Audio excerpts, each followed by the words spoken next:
Este programa é livre para todos os públicos. Pelo sinal da Santa Cruz, livrai-nos Deus, nosso Senhor, dos nossos inimigos, em nome do Pai, do Filho e do Espírito Santo. Amém. Hebreus capítulo 10, versículos do 19 ao 39. Talvez você pergunte, nossa, hoje são tantos versículos, né? Mas se você olhar aí o primeiro conjunto e comparar com o último, na Bíblia, a tradução da CNBB, você vai ver que o primeiro tem o título assim, exortação à confiança. E o último, exortação à constância.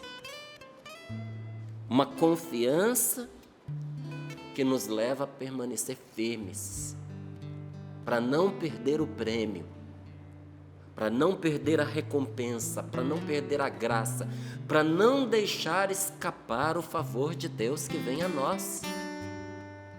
Então, não tem jeito de desarticular, de desvincular uma da outra. Mas você vai ver que palavra preciosa. Eu digo isso nem porque seja longa, não. É porque é tanta riqueza nesta palavra, que cada 2, 3 versículos já dariam um sorriso para a vida. Mas vamos lá. Versículo 19. Temos, pois, irmãos, a ousadia de entrar no santuário pelo sangue de Jesus, pelo caminho novo e vivo que Ele inaugurou para nós, passando através da cortina, quer dizer, através da sua humanidade. Temos um grande sacerdote que está à frente da casa de Deus. Aproximemo-nos, portanto, de coração sincero e cheio de fé, com o coração purificado de toda má consciência e o corpo lavado com a água pura. Continuemos a afirmar a nossa esperança sem esmorecer, pois aquele que fez a promessa é fiel. Aquele que fez a promessa é fiel. Estejamos atentos uns aos outros para nos incentivar ao amor fraterno e às boas obras. Não abandonemos as nossas assembleias, aqui as nossas reuniões, os nossos encontros de oração, a missa, não é? Os grupos de oração, o culto ao Senhor. Não abandonemos as nossas assembleias, como alguns costumam fazer. Antes, procuremos animar-nos mutuamente, tanto mais que vedes o dia aproximar-se. De fato, se teimarmos em continuar pecando, depois de termos recebido o conhecimento da verdade, já não há sacrifícios pelos pecados. Resta apenas a terrível expectativa do julgamento e o ardor de um fogo para devorar os rebeldes. Quem desobedece à lei de Moisés é condenado à morte sem misericórdia, com base no testemunho de 2 ou 3 pessoas. Podeis então imaginar o castigo bem mais severo que merecerá quem calcou aos pés o Filho de Deus, quem profanou o sangue da aliança pelo qual foi santificado e insultou o Espírito da graça? Conhecemos aquele que disse: a mim pertence a vingança, eu é que retribuirei. E ainda, o Senhor julgará o seu povo. É terrível cair nas mãos do Deus vivo. Lembrai-vos dos primeiros dias, quando apenas iluminados suportastes longas e dolorosas lutas, ora apresentados em espetáculos, debaixo de injúrias e tribulações, ora solidários com os que assim eram tratados. De fato, compartilhastes os sofrimentos dos prisioneiros e aceitastes com alegria o confisco dos vossos bens, na certeza de possuir uma riqueza melhor e mais durável. Não abandoneis, pois, a vossa coragem, que merece grande recompensa. De fato, é preciso que persevereis para cumprir a vontade de Deus e alcançar o que ele prometeu. Porque ainda bem pouco tempo, e aquele que deve vir virá e não tardará. O meu justo viverá pela fé, mas se esmorecer, não me agradarei mais nele. Nós não somos desertores para a nossa perdição. Perseveramos na fé para a nossa salvação. Palavra do Senhor. Graças a Deus. Graças a Deus por esta palavra. Louvado seja Deus pelo Espírito Santo que vem fazer soar aos nossos corações esta palavra de Deus nesta manhã de hoje. Meus irmãos, nós temos a ousadia, nós temos a audácia de, pelo sangue de Jesus, entrar na presença de Deus. Pelo sangue de Cristo, eu e você podemos entrar na presença de Deus. Apesar dos nossos pecados, Márcio? Sim, apesar dos nossos pecados. Apesar das nossas fraquezas? Sim. Da nossa pouquíssima fé? Sim, Senhor, sim, Senhora. Porque Cristo pagou a nossa entrada. Você não entra num espetáculo se você não tem a entrada. Nós tivemos há pouco tempo aí uma apresentação de um circo desse famoso no mundo inteiro. Espetacular. Espetacular. Fora do normal, extraordinário. Muita gente gostaria de assistir aquele espetáculo. É caro. Se você não tiver entrada, você não entra não.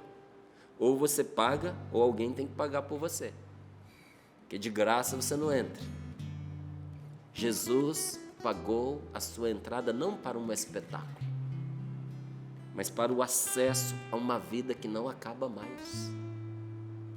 Você tem acesso à maior autoridade que jamais existiu. Você tem acesso ao próprio Deus, por causa que Jesus pagou com seu sangue para que você tivesse esse acesso. Então nós temos sim a ousadia de entrar na presença de Deus pelo sangue de Jesus, pelo caminho novo e vivo que Ele inaugurou para nós, passando através da cortina, porque o véu do templo era um sinal do corpo de Cristo. O que é essa cortina? Não é? Uma cortina é algo que você vê e que muitas vezes esconde atrás dela algo que você não vê. Não é? Por trás da cortina quase sempre existe ar e você não vê o ar. O Santo dos Santos, que era guardado com um véu, escondia a presença invisível de Deus, porém real. Só que esse Santo dos Santos, esse véu do Santo dos Santos, era uma figura, era uma representação da carne de nosso Senhor Jesus Cristo, que iria se encarnar. Por isso que diz aqui, ó, o caminho novo que Ele inaugurou para nós, passando através da cortina, quer dizer, através da sua humanidade. Nós temos um grande sacerdote que está à frente da casa de Deus. Deus vivo, mas também homem, divino e humano. Existe um ser humano no céu. E mais, esse ser humano é o próprio Deus, é Jesus Cristo, nosso Salvador, à frente da casa de Deus, intercedendo por nós. Então nós podemos nos aproximar porque Cristo é em nosso favor, mas aproximemo-nos corretamente, de coração sincero, cheio de fé, com o coração purificado de toda má consciência.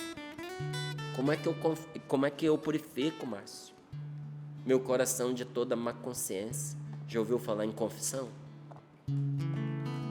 Melhor se você a fizer com um sacerdote. Mas nós sabemos que tem muitas pessoas que gostariam e não podem, porque não tem um padre por perto. Alguns, inclusive, não têm um padre por perto no Brasil, em milhares de quilômetros. Em milhares de quilômetros. Então purifique a sua consciência diante de Deus, fazendo a sua confissão ao Senhor na intimidade da sua oração. E diz, também com o corpo lavado com água pura, o batismo. Você é batizado. E se não for batizado, está na hora de ser. Alguns enxergam o batismo como um curso a se fazer e um diploma a conquistar, ou ficam esperando que alguém venha lhe propor o batismo. Vai lá, meu filho. Fala com o padre que você quer ser batizado. Diz a ele que você quer abraçar essa fé em Jesus Cristo, ou que você já tem esta fé, mas que por alguma razão sua mãe não batizou você, seu pai não batizou você, você cresceu, envelheceu e não tem o batismo. Vá lá, peça esta graça, porque o batismo nos purifica de todos os nossos pecados. É o começo de uma vida nova, é uma graça real, consistente, que transforma a nossa vida. Você não pode ficar sem isso. Então não dependa mais dos outros para isso. Vá em busca de um sacerdote e diga a ele que você quer ser batizado. E continuemos a afirmar a nossa esperança sem esmorecer, sem fraquejar, sem vacilar, sem desmaiar pelo caminho. Sem esmorecer jamais. Vamos continuar professando, afirmando a nossa esperança em Cristo Jesus, pois Ele que nos prometeu é fiel e não trai as suas promessas. Olha, eu tenho carregado sempre comigo essa promessa de Deus, que a gente gravou naquela medalhinha das duas cruzes, medalha das duas cruzes. Uma promessa de Deus. Porque você se uniu a mim, eu o livrarei e o protegerei. Quantas graças alcançadas pela confiança naquele que prometeu esta promessa. A nossa confiança não está no objeto. A nossa confiança não está nas palavras, como se fosse uma mágica. A nossa confiança está naquele que é fiel e não pode falhar. A minha confiança está naquele que prometeu, e aquele que prometeu disse: porque você se uniu a mim, eu o livrarei e o protegerei. Quantos nos testemunharam verdadeiros milagres que receberam, simplesmente por quê? Porque foram capazes de confiar em Deus, na promessa de Deus, em situações dificílimas, algumas situações impossíveis. E quando se fala de situações impossíveis, eu vou lembrando tantos testemunhos que passaram aqui por este Sorrindo para a Vida. Me lembro que a Valdeina, um tempo atrás, trouxe um testemunho de um casal de pastores evangélicos. A esposa é quem trouxe esse testemunho. Os evangélicos nem são muito afeitos a essa questão dos sinais, né, como a medalhinha. E ela narrava para nós que o seu marido, à frente de uma igreja, tinha cometido adultério e manteve um relacionamento de uns 2 anos com uma moça que participava lá naquela igreja. E não conseguia se desvencilhar. Pelo contrário, o casamento foi ficando cada vez mais comprometido. Ele perdeu a mão ao ponto de levar a moça para dentro de casa, com a esposa presente, delas se desentenderem e ele tomar o partido da amante. Naquela altura, com o coração despedaçado, ela já não via a possibilidade do que fazer para salvar o próprio casamento. Porque orar, já tinha orado. Já tinha feito tudo o que estava ao seu alcance. E vendo o testemunho de tantas pessoas que confiaram nesta promessa, no seu coração ela foi dizendo para si mesma: também confiarei. Se o meu marido aceitar, também farei isso a ele. E quando chegou lá para ela esses 2 sacramentais, ela pegou um para si, levou um para o marido, explicou o que era.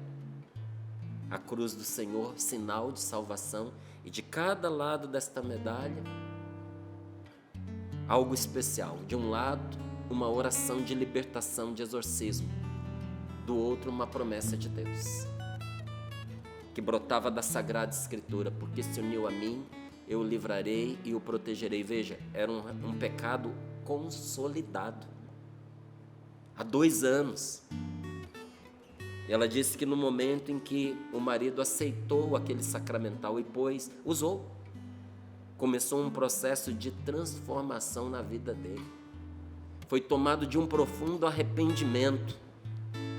Começou uma mudança de imediato que foi crescendo ao ponto de ele não só romper com aquele relacionamento de adultério, mas de assumir a coragem de publicamente confessá-lo, de se retratar, de voltar à fidelidade no seu matrimônio.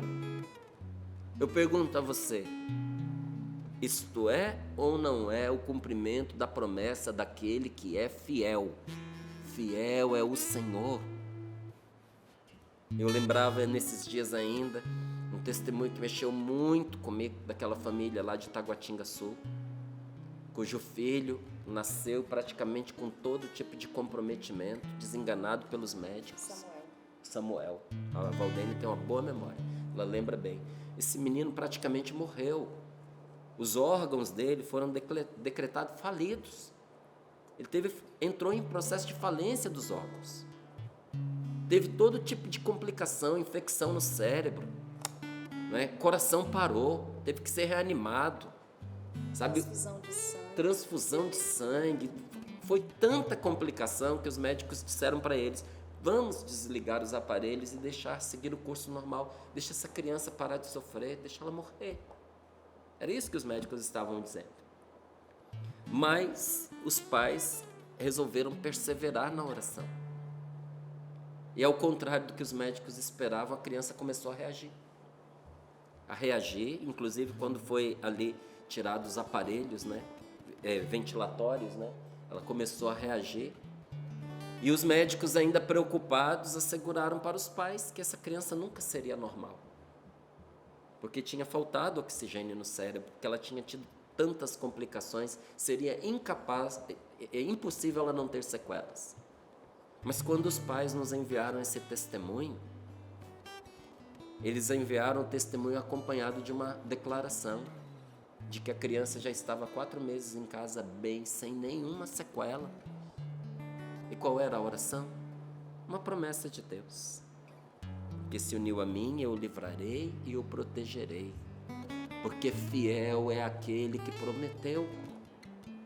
E agora, recentemente, aquele testemunho que a Valdênia trouxe aqui para nós, desse moço que chegou morto no hospital, 15 minutos morto, óbito declarado. Os médicos já tinham tentado todos os meios para reanimá-lo. Saíram e deram a notícia para a esposa. Fizemos de tudo, não pudemos salvar o seu marido. Seu marido faleceu. E aí a esposa do lado de fora: ora, Senhor, meu marido confiou na tua palavra, porque se uniu a mim, eu o livrarei e o protegerei. Cumpre a tua palavra na vida dele. E aquele que estava morto voltou à vida lá dentro, ao ponto dos médicos terem que colocar lá morte súbita, que era o que ele tinha, abortada. A morte teve que ceder espaço ao autor da vida, porque fiel é aquele que prometeu. Você percebe o tamanho da graça que nos está sendo dada? Ela é imensa. Então, meu amigo, vamos obedecer à palavra de Deus que nos diz: estejamos atentos uns aos outros para nos incentivar no amor fraterno e nas boas obras. Nós precisamos nos animar uns aos outros, no amor e nas boas obras. Porque se nós não nos animarmos, nós nos desanimamos pelo meio do caminho.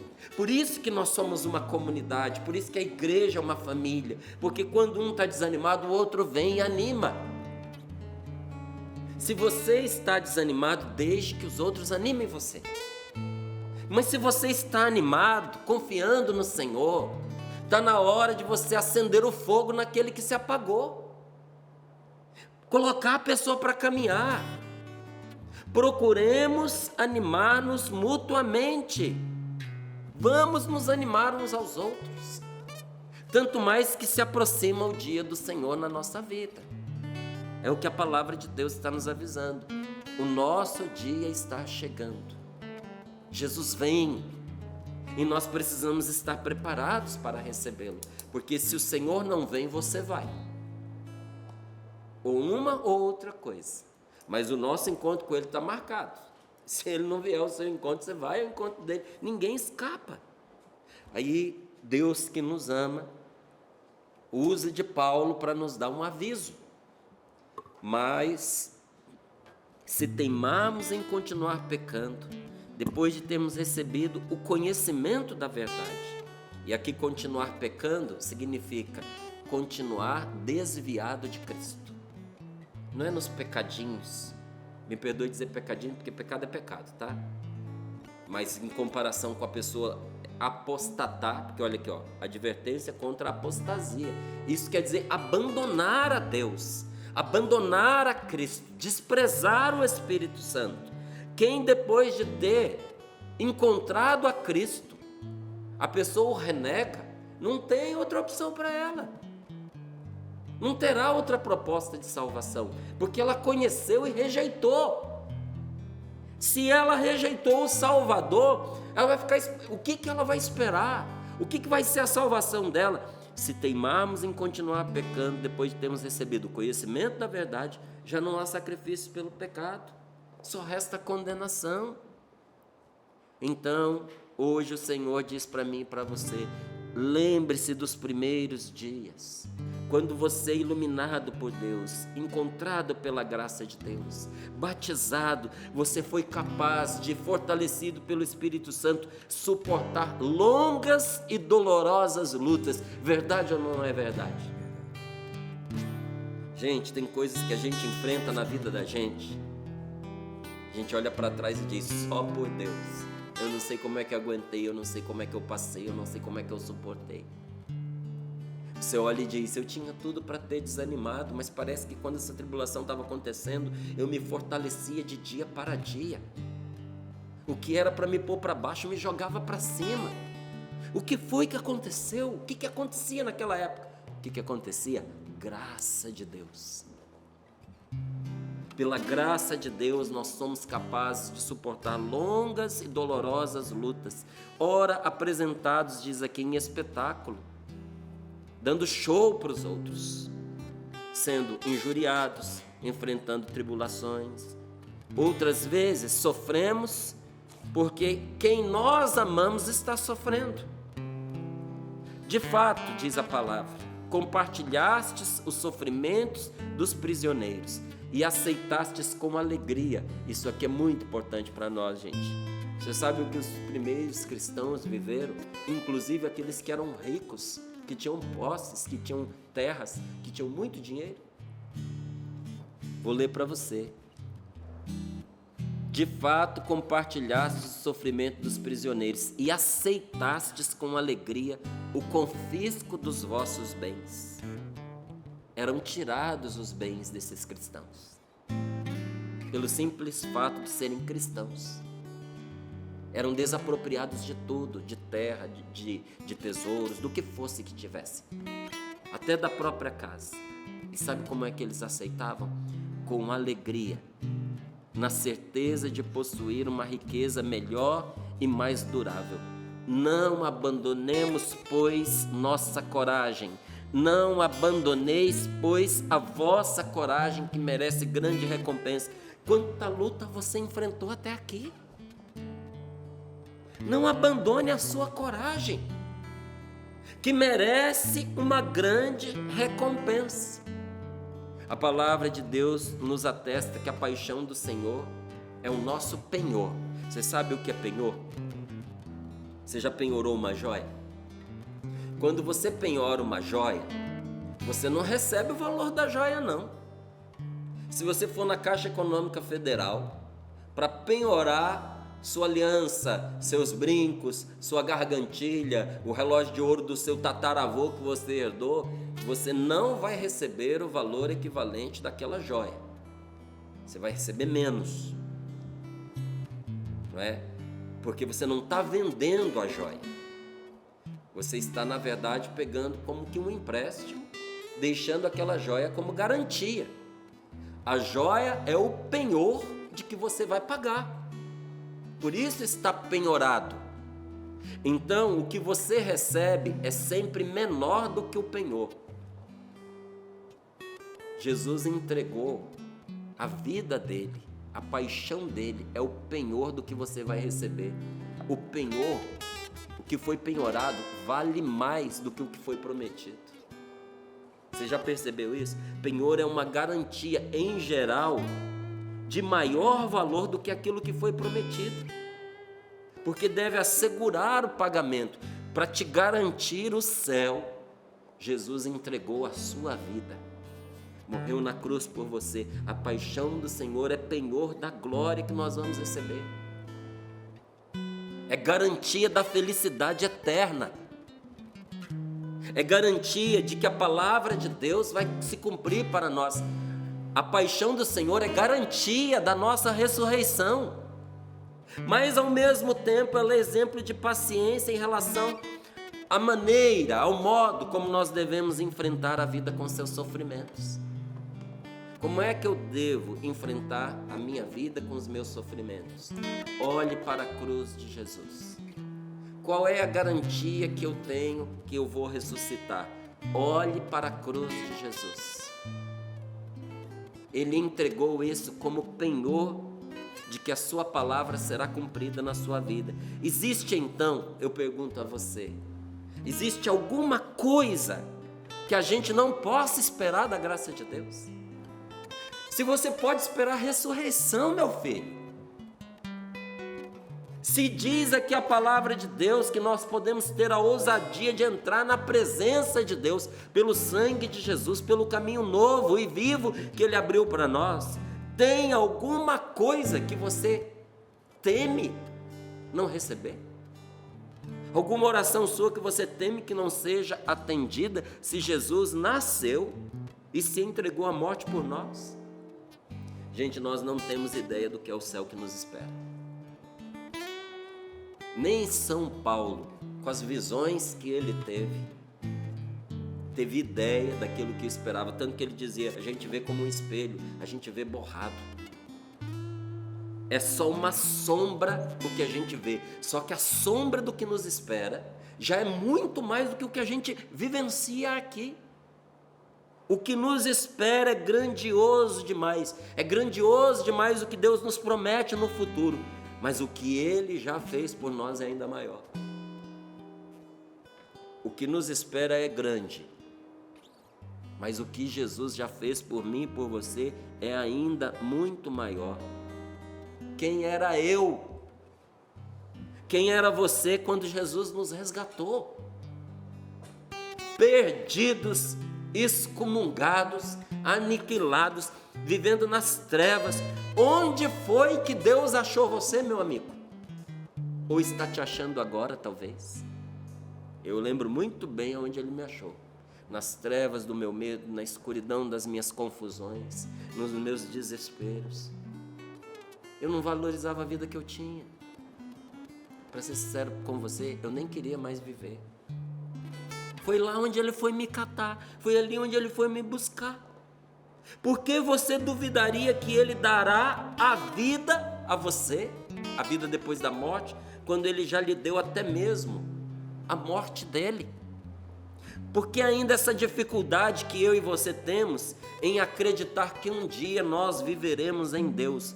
Um dia nós vamos viver em Deus. Quando você terminar os seus dias terrenos, espera por você a graça do Senhor, uma vida que não acaba mais. Então, algo ainda mais inacreditável já aconteceu do que essa promessa de ressurreição.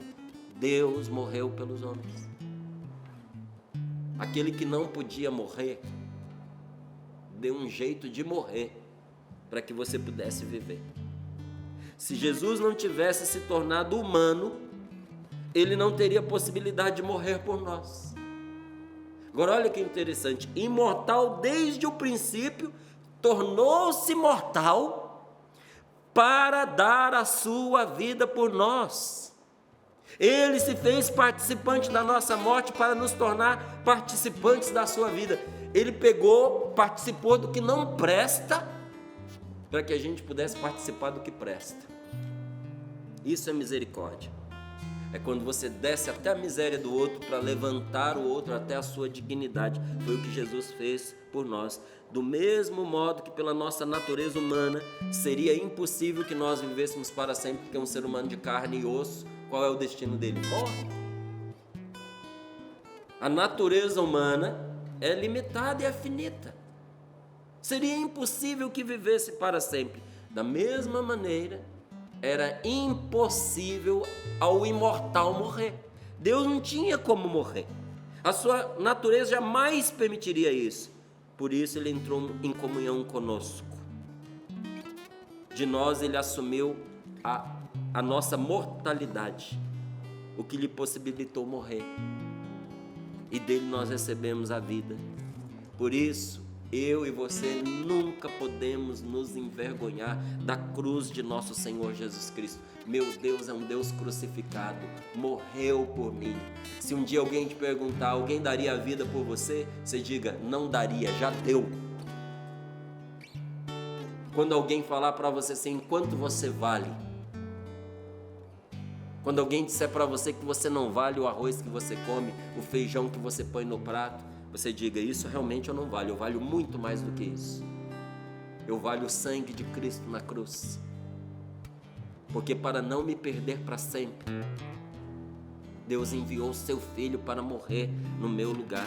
Nunca tenha vergonha da cruz de Cristo. Aí até aqui eu compartilho com todo respeito e alegria com você, meu irmão evangélico. É por isso que nós católicos temos orgulho da cruz de Cristo, por isso que nós carregamos aquela cruz conosco. Muitas das vezes, não é obrigatório, tanto que eu não uso, não estou com ela. Mas quantas vezes eu carrego comigo? Todos os dias, ali no meu cantinho de oração, eu tenho diante de mim a cruz de nosso Senhor Jesus Cristo. Não me envergonharei da cruz do meu Senhor. O meu Deus é sim o Deus crucificado. Pelo contrário, em vez de desconfiar, pelo contrário, confie nela.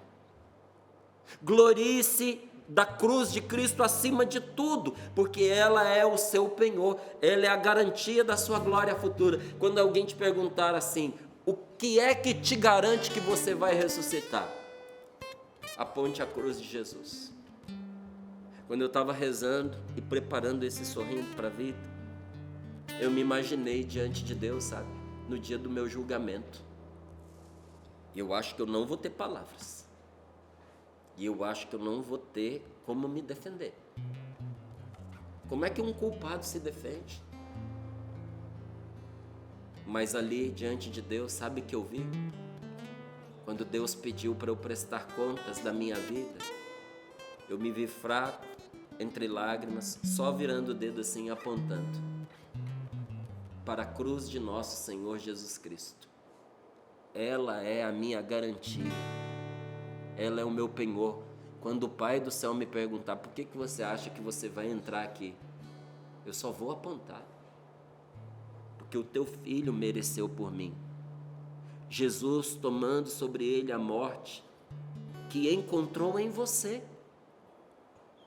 Porque quando nosso Senhor me achou, que eu me permiti ser achado por ele, sabe o que ele encontrou em mim?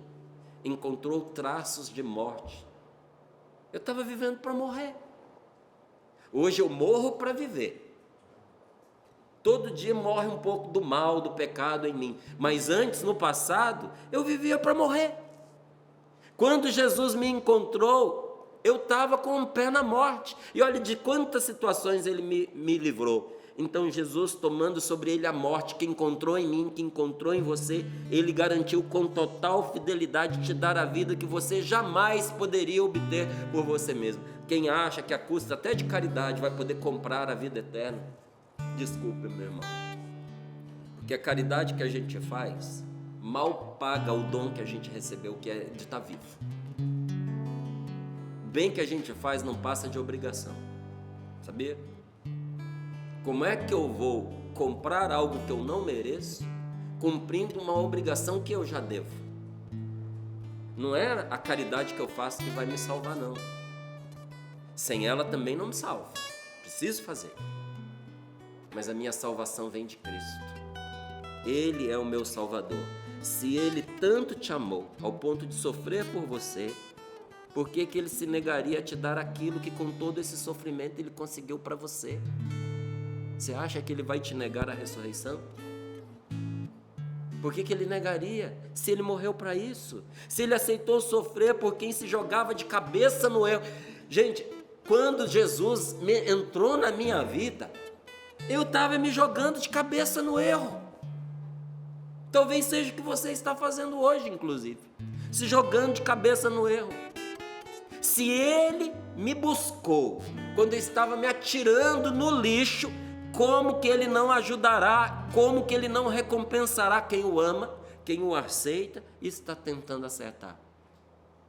Você está tentando acertar? Fique em paz. Fique em paz. Continua tentando, não desanima, porque de tanto tentar você vai conseguir. Persevera. Está na hora de você ser constante. Nós não somos de desanimar para a nossa ruína. Nós mantemos a nossa convicção no Senhor para a nossa salvação. Feche seus olhos um pouquinho. Hoje, na presença de Deus, reconheça sem covardia, sem timidez, sem nenhuma vergonha. Reconheça corajosamente, proclame bem alto, fale para todo mundo que Jesus foi crucificado porque ama você. Jesus foi crucificado porque nos ama. Diga sem timidez, diga com alegria. Não tenha vergonha, tenha orgulho, diga: Ele me ama, Ele morreu por mim, Ele morreu no meu lugar. Entre tantas coisas grandiosas, tantas coisas divinas que São Paulo tinha para recordar a respeito do Senhor, como por exemplo, São Paulo poderia ter recordado que Jesus com o Pai criou o mundo. Poderia ter recordado que Jesus, sendo homem, dominou esse mundo, se tornou Senhor deste mundo. Mas não, São Paulo não disse nada disso. Você percebeu que Paulo não aponta nada disso? Sabe por quê? Porque Paulo entendeu o que escapa de muita gente. Paulo compreendeu que o nosso maior título de glória que nós temos, que a nossa maior garantia, o nosso maior penhor é a cruz. Por isso ele diz assim: quanto a mim, eu me gloriarei somente na cruz do Senhor Jesus Cristo. Hoje eu não vou me gloriar por nada. A minha glória é a cruz do Senhor.